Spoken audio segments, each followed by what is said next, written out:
Tu peux commencer à prier. Jésus.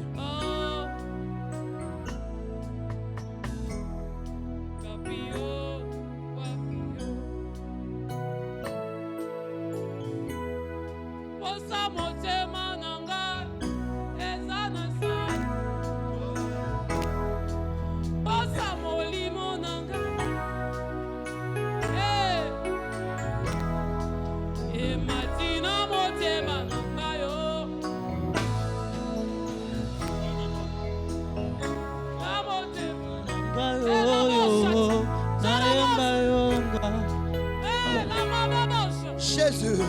Je suis en train de voir les cieux s'ouvrir. Alors que tu chantes ce chant, les tempêtes s'apaisent. Oh Jésus. Ematina molimo nanga yo na emba yo aba aba e aba o aba e aba aba e aba e aba e aba e aba e aba aba e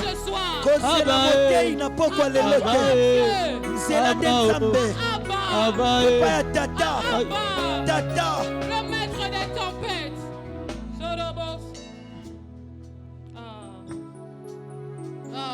Oh Jésus. Seigneur, les avions peuvent faire des crashs. Les voitures peuvent faire des accidents. Les hommes de Dieu peuvent se tromper. Ils peuvent être limités. Toi, tu ne te limites jamais. Oh, tu ne te limites jamais. Tu ne te limites jamais. Jamais, Dieu. Montre-le nous ce soir. Alors que tu vas bénir ton peuple. Amen. Amen. Vous pouvez mieux acclamer pour l'Éternel.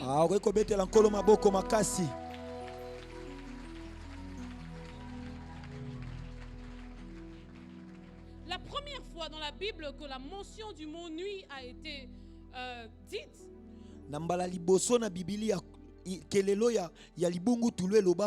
c'est dans le livre de Genèse au chapitre 1 verset 5. La Bible dit que Dieu dit que la lumière soit et la lumière fut. Je vis que la lumière était bonne et Dieu sépara la lumière des ténèbres. Dieu appela la lumière jour et il appela les ténèbres nuit. Ainsi il y eut un soir et il y eut un matin. Ce fut le premier jour.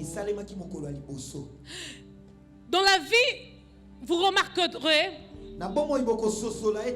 que chaque jour le soleil se lève et à un moment donné il laisse place à la nuit. Et il en est quelquefois similaire de la vie spirituelle ou des circonstances et des événements dans la vie. Il y a des cycles de jour et de nuit. Le jour peut représenter des moments de joie, de bonheur. Les jours sont les moments où vous pouvez voir clairement les choses. Les jours, c'est le moment où vous pouvez bien distinguer les choses. Et bien la nuit, comme toute la création de Dieu, lorsqu'elle apparaît, elle emmène certaines contradictions, certaines difficultés. Mais comme la création de Dieu, la nuit est à la disposition de l'homme. Dieu, après avoir créé le ciel et la terre, il les a tout à la gestion de l'homme. Mais l'homme a le choix et la libéralité d'utiliser tout ce que Dieu l'a donné à bon escient. Certaines personnes utilisent la nuit pour des fins négatives, tandis que d'autres les utilisent pour des fins positives. Vous remarquerez que certaines personnes se réveillent au milieu de la nuit afin de chercher l'Éternel, pendant que d'autres font des incantations, pendant que d'autres se transforment en kuluna. Chacun décide ce qu'il fait de sa nuit. J'aimerais dire une chose à ce niveau-ci.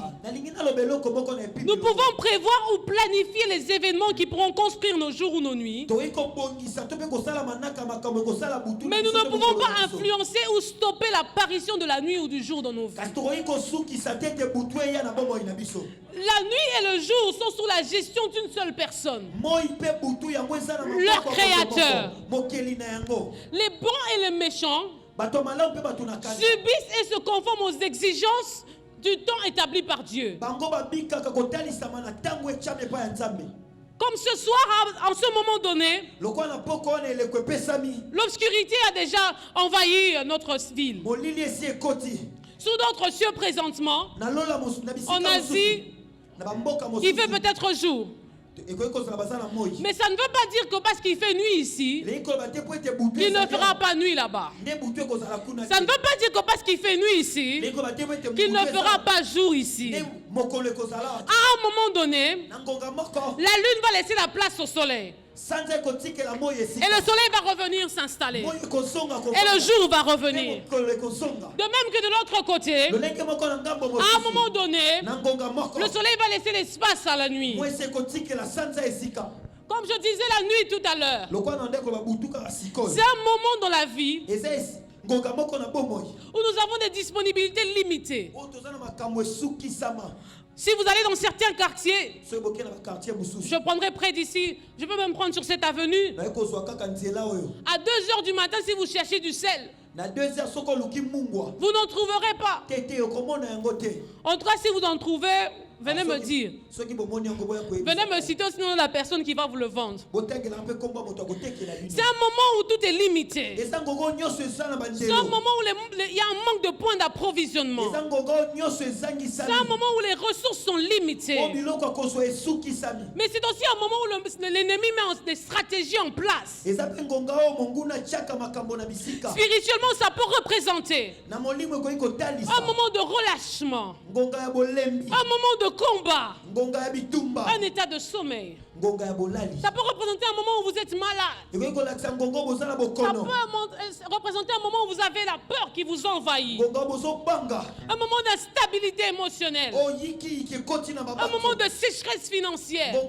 Oui, c'est ça la nuit. C'est ça la nuit. Où vous êtes menacé au travail. Où les combats et les complications vous environnent. Pour un pays, ça peut représenter un moment de guerre, un moment de crise, que ce soit économique ou écologique.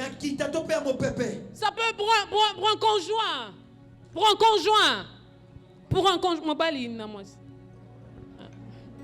ça peut représenter un moment d'instabilité conjugale, un moment de stérilité. Quelquefois, la nuit représente un moment où le mal est exercé facilement. Mais c'est aussi un moment où Dieu se révèle et un moment où Dieu se manifeste. C'est aussi un moment où Dieu manifeste son jugement sur les méchants. C'est un moment où Dieu nous reconstitue spirituellement. La nuit n'est pas éternelle. Elle est momentanée. Elle est passagère. Et dans le texte que nous venons de lire, nous voyons les disciples qui se retrouvent au milieu de la nuit, envoyés par Dieu, par Jésus, afin d'aller vers l'autre bord. Il leur demande de le précéder. Et ce soir-là, il fait nuit. Tout est sombre. Et ils sont dans la barque. J'essaie de m'imaginer comment ça s'est passé. Ils sont en train de ramer. Et plus ils avancent, souvent encore bien. Et à un moment donné, un petit vent avance. Peut-être qu'ils se disent que ça va passer. Mais à un moment donné, ça les perturbe. Ça leur empêche d'avancer. J'aurais été eux, je me serais posé une question. N'est-ce pas toi, Seigneur, qui m'a envoyé? N'est-ce pas toi qui nous as dit de te précéder. Seigneur, c'est pas toi qui m'as dit de te précéder. Comment se fait-il que la tempête nous ravage à ce niveau-ci? J'aimerais faire une première affirmation qui sera l'un des points sur les 3 points que je vais exploiter. La volonté de Dieu n'est pas la garantie de la facilité. Lorsque Dieu vous dit quelque chose, lorsque Dieu vous envoie quelque part, ça ne veut pas dire qu'en chemin vous ne rencontrerez pas des difficultés. La Bible dit que lorsque Joseph reçut le rêve, il y a eu des visions, ils ont commencé à grandir. Un jour ses frères le vendent.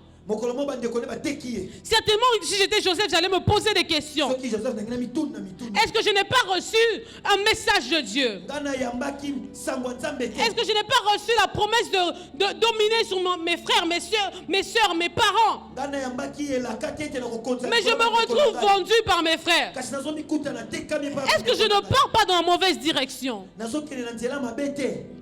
Mais Dieu sait ce qu'il est en train de faire. Il est en train de permettre qu'il aille sur un chemin, qu'il l'équipe et le forme pour sa destinée. Il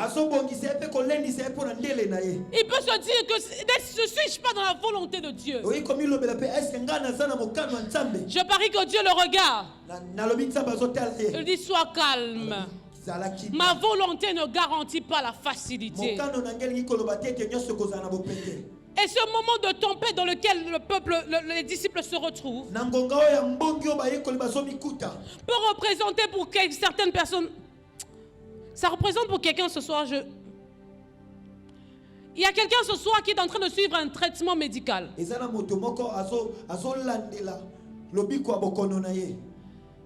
a reçu comme des affirmations, des assurances d'un médecin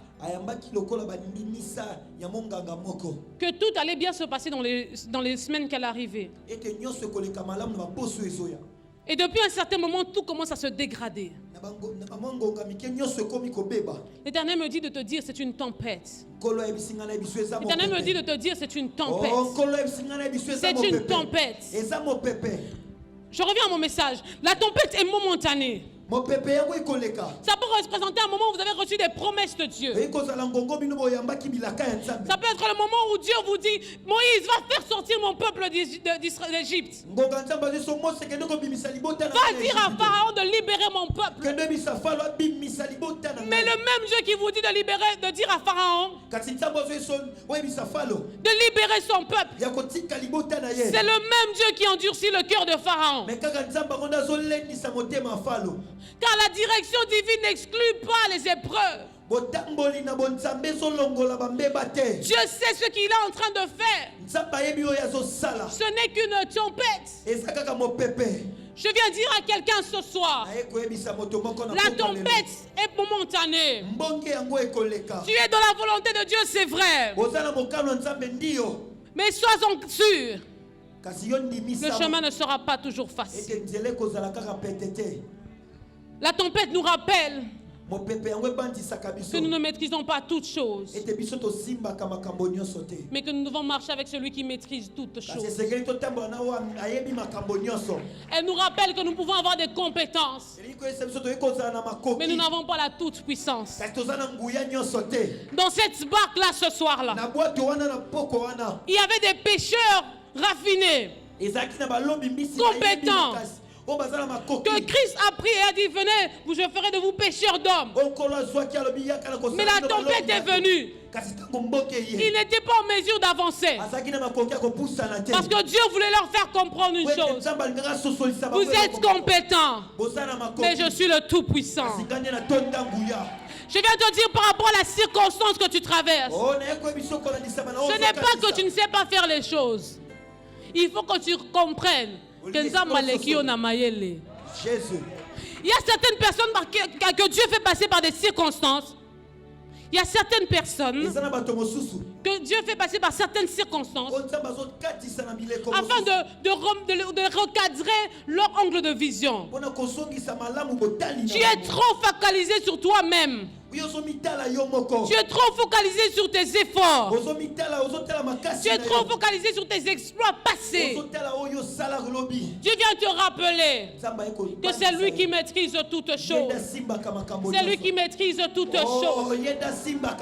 Le deuxième point, le maître de la tempête n'est pas distrait. Le maître de la tempête n'est pas distrait.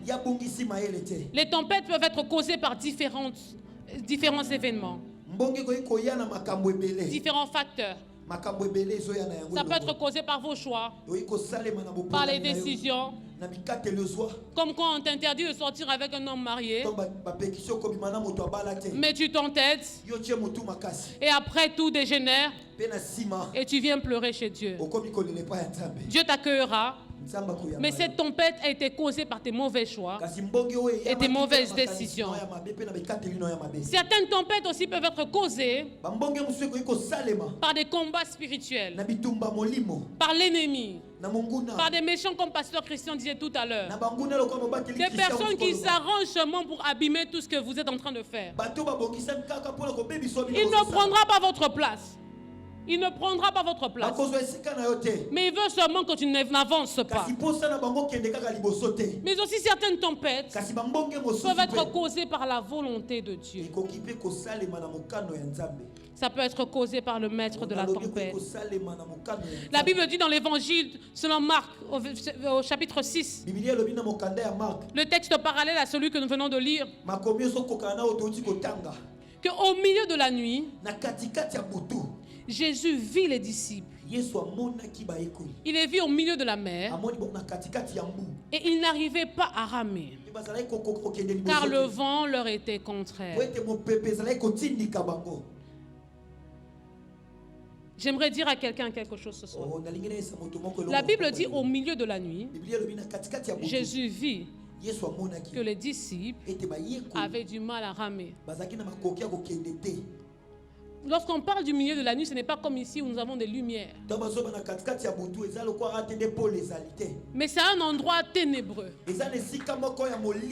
Mais la Bible dit au milieu de la nuit, Jésus vit. Au milieu de la nuit, Jésus a vu avec clarté. Je viens dire à quelqu'un, au milieu de ta nuit, au milieu de tes ténèbres, Dieu voit tout avec clarté. Rien n'échappe à son contrôle. Il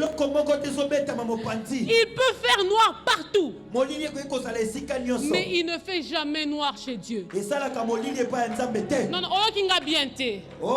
la Bible dit dans Psaume 139, 12, même les ténèbres ne sont pas obscures pour toi. La nuit brille comme le jour. La nuit brille comme les jours. Et les ténèbres comme la lumière. Qu'est-ce que cela veut dire? Et Banzambe courant et Kendakate. Chez Dieu, il n'y a pas de délestage. Il n'y a pas de délestage. Alors chez lui, il ne fait jamais noir. Dis-moi, il fait noir où? Il fait noir où? C'est quelle situation où il fait noir? Ah, Mwinda Azali. Et il voit clairement ce qui se passe. Le maître de la tempête n'est pas distrait. Il voit ce qui se passe. Il voit ce qui t'arrive. Il n'est pas distrait. Mais j'aimerais dire à quelqu'un ce soir, pendant que tout ce qui existe a des limites, la nuit aussi a les siennes. Et sa limite s'appelle la lumière du monde. La lumière du monde qui est apparue sur terre. Il a dit, je suis la lumière. Je suis la lumière. C'est quoi ce problème qui te bloque? C'est quoi qui t'empêche de voir? C'est quoi qui t'empêche de voir? Approche-toi vers la lumière. Approche-toi vers la lumière. Et la Bible dit, Jésus a commencé à se diriger vers eux. Alors qu'il a commencé à se diriger vers eux, les disciples ont eu peur. Parce qu'il ne marchait pas sur terre, mais marchait sur les eaux. La Bible dit qu'ils étaient déjà au milieu du lac. Et au moment où ils marchaient, les disciples ont crié. Ils ont dit c'est un fantôme. Dans le milieu juif, il y avait des croyances populaires que les esprits de mort pouvaient apparaître. C'est un peu comme ici, certaines personnes aussi y croient. Et ce sont des faits réels. Les esprits qui apparaissent, ou bien un proche qui après sa mort peut vous réapparaître. Et ainsi, ils avaient peur. Ils se disaient certainement que c'est un mort qui nous apparaît. Mais Jésus leur dit, ce n'est pas un fantôme, c'est moi. J'aime la suite. Lorsqu'il dit c'est moi, Pierre lui dit, si c'est toi, ordonne que je vienne vers toi. Si c'est toi, ordonne que je vienne vers toi. Mon troisième point, toute tempête est une opportunité d'une nouvelle dimension avec Dieu. Si c'est toi, ordonne que je vienne vers toi. Pierre n'était pas seul dans cette barque. Il n'était pas le seul à expérimenter la tempête. Il n'était pas le seul à réaliser que tout n'avançait pas. Il était avec les autres disciples. Mais il était le seul à se démarquer. J'arrive. Les autres aussi étaient dans la barque. La barque n'était peut-être pas à 100% confortable, mais elle était plus rassurante pour eux. La barque, c'est un peu comme cette promesse de travail qu'on t'a fait. Ça paraît pas confortable. Tu ne l'as pas encore. Mais au moins, j'ai une promesse. C'est un peu comme cette promesse de mariage. Pas quelqu'un que tu sais qui te trompe à gauche, à droite et qui n'est pas chrétien. Mais c'est mieux de ne pas être seul que d'être. La barque est aussi confortable parce que vous êtes dans un groupe. La situation que vous traversez, vous ne la traversez pas seul. Vous êtes avec les autres disciples. Je préfère rester dans la barque. Entre sortir, marcher sur les eaux et prendre le risque de se noyer, et être dans une barque où la tempête peut s'apaiser à un moment donné. Mon frère, ma soeur, le choix est clair. Mais j'aime ce que Pierre fait. Il dit si c'est toi. Pierre ne dit pas si c'est un fantôme, si c'est mon père, si c'est mes compétences. Pierre dit si c'est toi, ordonne que je vienne vers toi. Si c'est toi, ordonne que je vienne vers toi. Le verbe ordonner vient du mot grec keleuo, qui signifie commander, encourager, éclairer, inciter par la parole. Pierre dit ceci. Si c'est toi, Seigneur, incite-moi à venir vers toi. Pousse-moi à venir vers toi. Si c'est toi, Seigneur, envoie-moi vers toi. Car en autre terme, il est en train de dire ceci. Comme le dit dans le psaume 39 au verset 9. 33 au verset 9. Car il dit une chose et la chose arrive. Il ordonne et elle existe. Pierre en autre terme est en train de dire Seigneur, au chapitre 8, je t'ai vu guérir les malades. J'ai vu le serviteur d'un centenier romain, que son maître est venu vers toi. Il dit, maître, est-ce que tu peux guérir mon serviteur? Et tu veux partir. Mais il te dit ne viens pas. Ne viens pas. Parce que moi, je suis une autorité. Lorsque je dis, mes serviteurs obéissent à mes ordres. Tu es plus que moi. Tu es plus que moi. Tu es plus que celui qui est. Tu es plus que. Ordonne simplement. Mon serviteur sera guéri. Jésus lui dit, puisque tu as cru, vas-y, ton serviteur est guéri. Pierre a vu ces choses. Pierre se souvient encore. Dieu, je t'avais dit. Il y a dit. une femme qui avait une perte de sang. Elle est venue simplement vers toi et t'a touché. Elle était guérie. Je me rappelle encore. Dans les chapitres précédents. On était avec toi dans une barque, tu dormais. Profondément. Le vent a commencé à s'agiter. On t'a réveillé, la mouka. Tu t'es réveillé. Et tu as dit, tempête, calme-toi. Calme-toi. Elle s'est calmée. Alors si c'est toi. Alors si c'est toi. Les lois terrestres et physiques t'obéissent. Si c'est toi. Calme ma tempête. Si c'est toi, calme cette tempête. Non. Il n'a pas dit ça. Il a dit si c'est toi. Au milieu de cette tempête, je ne te demande pas de l'arrêter. Je ne te demande pas de l'arrêter, Seigneur. Mais ordonne qu'au milieu de cette tempête, parce que les autres sont dans le confort, moi je veux marcher. Je veux marcher sur les eaux. Je veux marcher sur les eaux. Car je sais une chose, que la tempête peut me perturber. Perturber la barque, mais ne peut jamais perturber ta parole. Puisque tu as dit, ordonne. Je veux marcher sur les eaux. Je veux marcher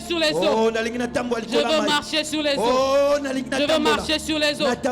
Seigneur, je n'arrive pas à concevoir. On a dit que je ne peux pas concevoir. Si c'est toi, ordonne que je marche sur la stérilité.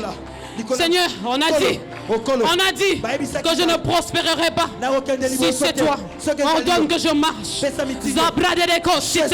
On a dit que je ne serai pas guéri.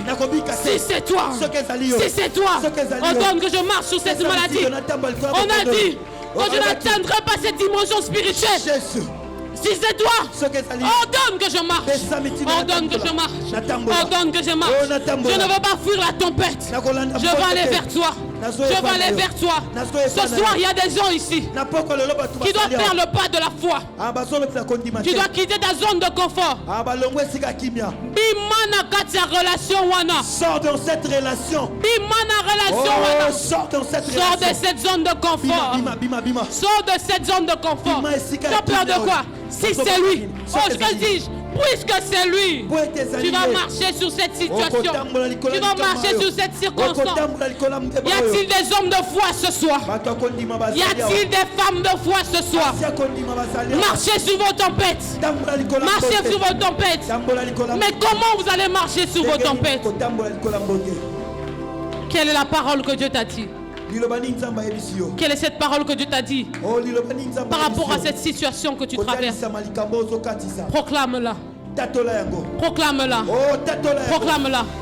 Nous allons saturer ce lieu de la parole de Dieu.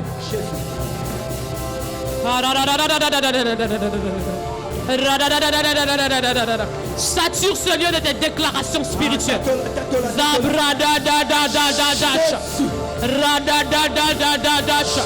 Qu'est-ce qu'il a dit?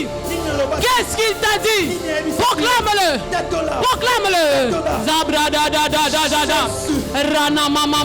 Il n'est pas un homme pour mentir, ni un fiston pour se repentir. Il est fidèle.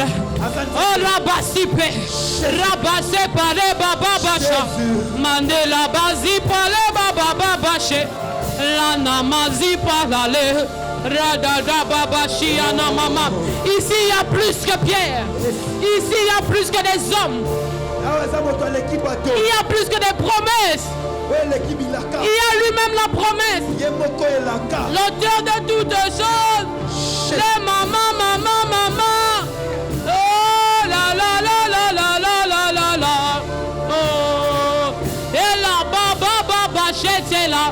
Sa présence se répand en ce lieu. Ali SPT, c'est terrible. Et de ce côté, c'est terrible. La main de Dieu te touche. Malebasi palabasepre. Radarabasipre. Tu marches sur ta tempête.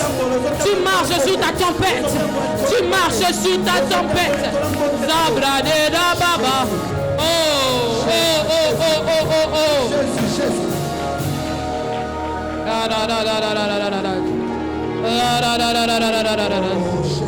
Oh God, oh God, oh God, oh God.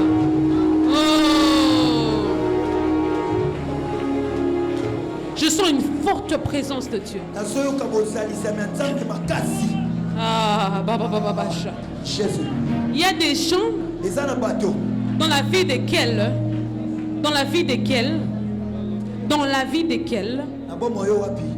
le diable est passé par certaines portes que vous avez ouvertes. Il est passé par certaines portes que vous avez ouvertes. Et il a créé des accès comme des antennes. Et il crée des tempêtes de manière régulière dans vos vies. L'élo, c'est le dernier jour. Ah. Je parle à ces antennes. Je parle à ces antennes qui ont été sémées par l'ennemi. Aujourd'hui, tu le laisses. Ce n'est pas un spectacle, ne soyez pas distraits. L'Éternel est en train de visiter des gens. Je suis en train de voir comme des pieds qui vous sentez comme des chatouillements dans vos pieds. Et j'entends le texte d'Ézéchiel. L'eau est en train de monter, ça monte. Et Dieu me dit c'est une nouvelle dimension spirituelle. Enlève ton regard vers cette tempête. Regarde le travail que Dieu est en train de faire. Laisse-toi emporter.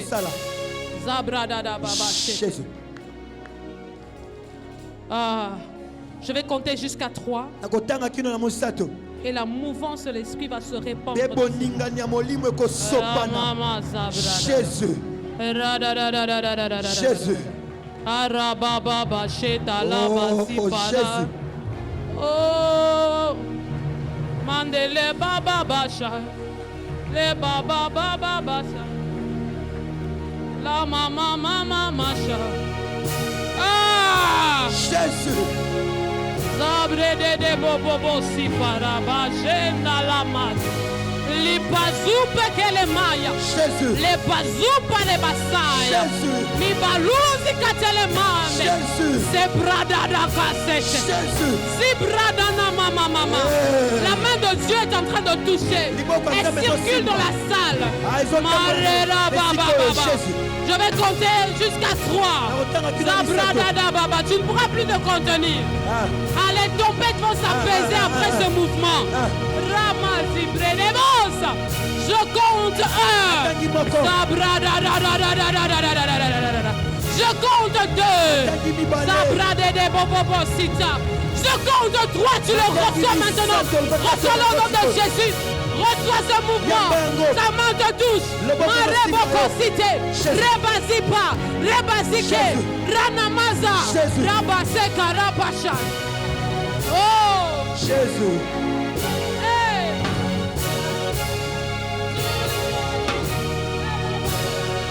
Saturez Seigneur de la prière. Saturez Seigneur de la prière. Il est là. Je le vois.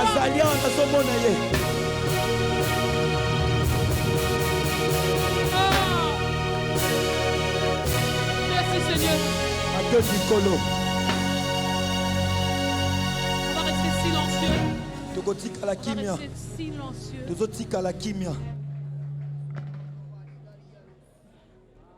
C'est la première fois que ça m'arrive.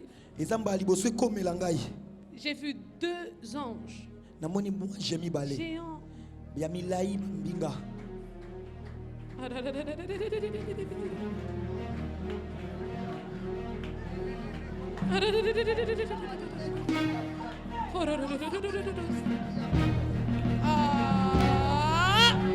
Jésus.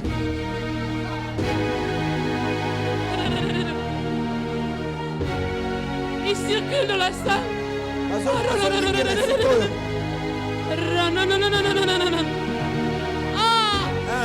C'est le commencement d'une nouvelle saison pour certaines personnes.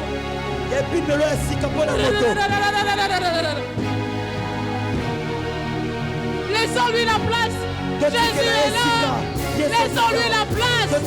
Jésus est là. Jésus est là. Jésus est là. Puisqu'il est là, les tempêtes se calment. Les tempêtes se calment.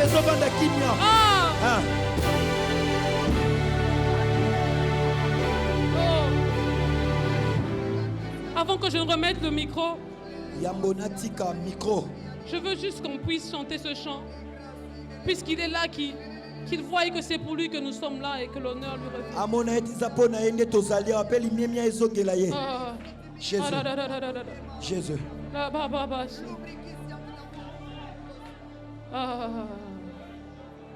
Mélodie venue du ciel, un chant et c'est pour toi, Seigneur. Tous les ans.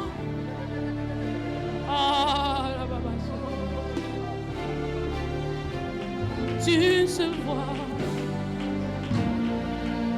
Alors quand tu le chantes, tes tempêtes s'apaisent. Ta puissance.